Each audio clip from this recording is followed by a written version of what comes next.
This is not the Iran that existed before the war. The system survived the assassination of its supreme leader and several high-ranking officials, but it did not emerge unchanged. Mujtaba Khamenei, the son and successor of Ayatollah Ali Khamenei, has moved to assert himself. Unlike his father, he has chosen direct confrontation outside of Iran and then inside. Tehran attacked neighboring countries and pushed the conflict with the United States and Israel to the edge.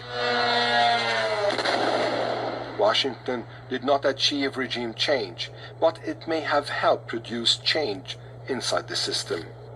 At the heart of the new posture is what officials in Tehran call deterrence. Iran is signaling that another war against it would be expanded beyond its borders. The control over Hormuz has been the clearest expression of that doctrine. For Tehran, the message was simple. If Iran cannot have stability, others will not buy and sell oil as usual.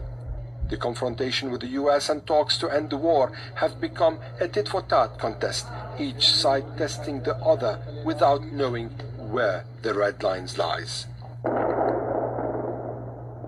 The shift is also visible in the wider region. The war in Lebanon to any truce and retaliated after the Israeli attack on Beirut's southern suburbs. Lebanon is no longer treated as a security equation. Then there's the funeral of Ayatollah Ali Khamenei in Iraq. By taking the ceremony through the holy cities of Najaf and Karbala, Iran is declaring that its influence across the Shia world would continue. But the new Iran is not without internal tension. There are differences inside the state over whether talks with Washington can still produce results. The decision-making circle has changed. Power appears more concentrated and less cautious.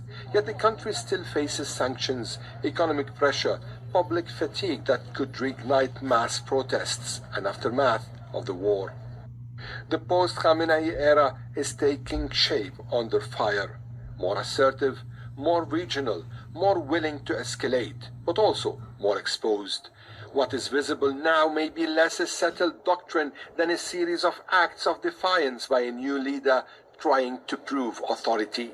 The real test will come when the war ends, the crowds disperse, and Iran has to decide whether this era is built on confrontation alone or something more durable.